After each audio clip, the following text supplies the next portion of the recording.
Let me preface this video by stating one simple fact. If you aren't firmly dominating everyone else within your first 2 hours in a PvP game, you are not going to get better to a degree that makes you relevant in competitive play. That's just how it is, no matter how much it makes you see it. Once you've learned this information, it is up to you to decide what to do with it. If you can perform at this level of competence, you found your talent and easy victories are ahead of you. If you fail to meet the competitive threshold, like 99% of people, your options are to quit the game, install cheats, or continue banging your head against the wall for hours out of masochism. Don't let anyone gaslight you into thinking you don't know anything about the game if you fall into the second category. I've met Pokemon fans who are never going to be top 1%, not even in online matches. They still love the game and buy the newest installment every year. I feel nothing but contempt for them because they know the games are getting worse and coming out with less features than ever, and they consume the product nonetheless, but I digress. The point is that you can know every single factor that plays a role in a PvP video game and still be bad at it because of execution. Having known this, the average PvP player is left with really only two rational choices: to cheat or to quit. To keep banging your head against the wall means that you are a cautionary tale, a freak occurrence, so to speak. It's so unlikely that you slip through the cracks of any system and become a pariah. Today I'm going to impart you the wisdom that comes from playing PvP games at the absolute bottom performance that one can possibly have without any physical impairments. I am not even kidding here. I am the worst able-bodied video game player I have ever met, including single-player games. Video game journalists don't count because 1. I have never made one, and 2. Most of them lack prefrontal cortex, part of the brain anyway. In this video we dive deep into the ultimate debunking of the theory of competition viewed through the lens of two games, Super Smash Bros. For Nintendo 3DS and Apex Legends.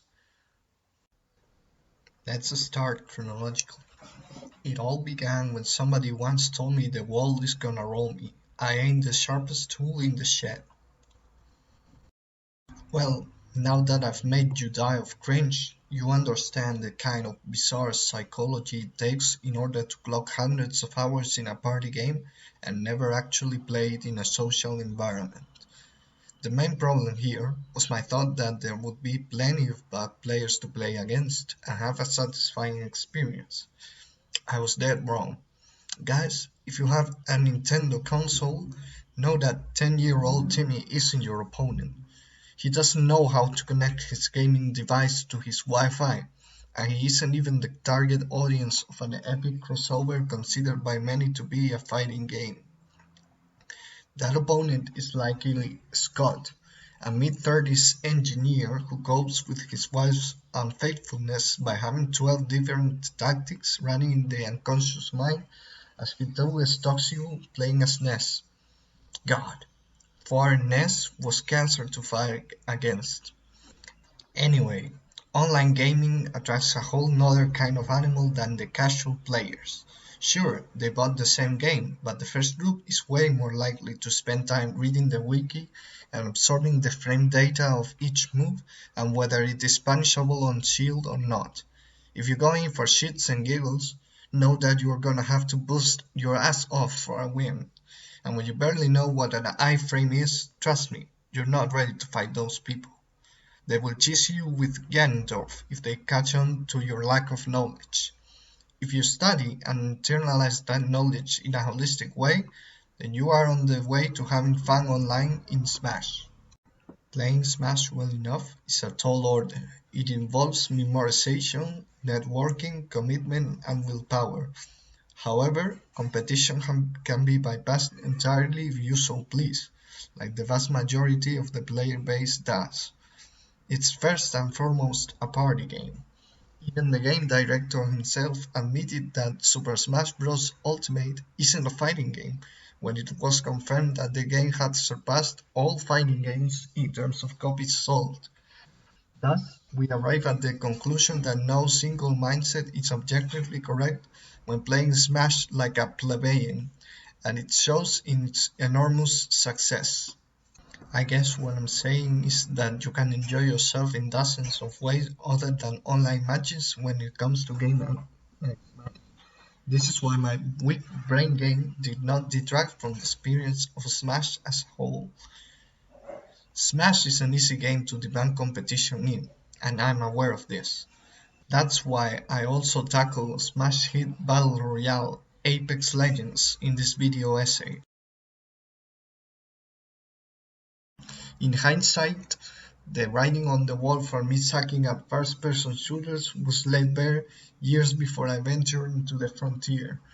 I was a teenager captivated by the new and exciting mechanics of a certain video game, GoldenEye 007 for the Wii. Alas, I was about to find out that none of my shiny level 56 perks mattered against the cold, hard truth regarding one subject: mechanical skill. There was an online community of people who shared my fondness towards an unremarkable remake with a creative vision beyond cut and pasting Daniel Craig into the events of GoldenEye. There was one big gap in skill between me and them, though. We were built different. I was elated at playing Heroes Mode back when it was populating and winning a match, and these demigods were actual pro players. I exchanged friend codes with one of them and we logged onto team conflict. What could possibly go wrong? I thought to myself. Ensuing was a match full of hijinks, with my team struggling to find any window to shoot before being fragged and eventually spawn killed by my arch-nemesis, the professional player. It would be disingenuous to say I remember the score by heart, but I am absolutely positive my team had single-digit kills, whereas the enemy won not by 10-minute long attrition, but rather by completing the point objective of Vorti. This bitter memory only holds some tenuous space in my mind because of the emotional reaction to the dignified response of a pro player towards my lack of performance. He unfriended me and went his merry way. Now that my background is clear, I'll provide my reasoning as to why lack of mechanical skill is absolutely ruinous when you are to sit down and play a shooter. A shooting game requires aim, movement, and when it is a battle royale such as Apex, it also asks for a little bit of resource management. Then there is the elephant in the room that is teamwork. As it is evident from the footage, my bloodhound teammate thinks he's invincible because he can reveal enemy locations, when he is in fact hot trash. Pathfinder player pays honor to the Legend's lore by being a complete bot.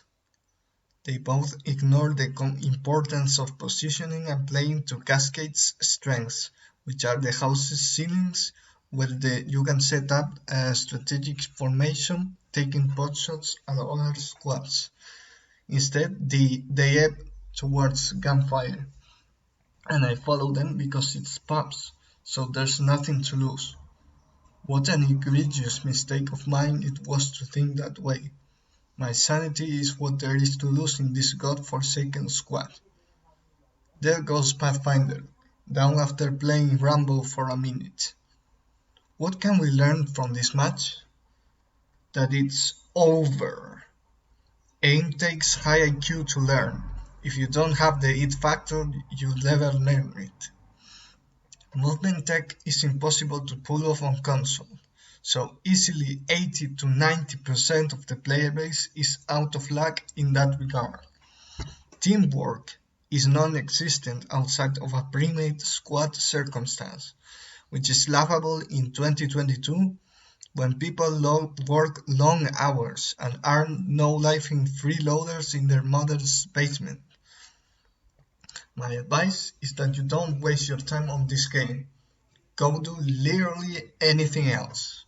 Touch grass, have sex, read a book, and cope. cope with the fact that Apex Legends is not a competitive experience and it's unfair, and this is how I single handedly debunked competition.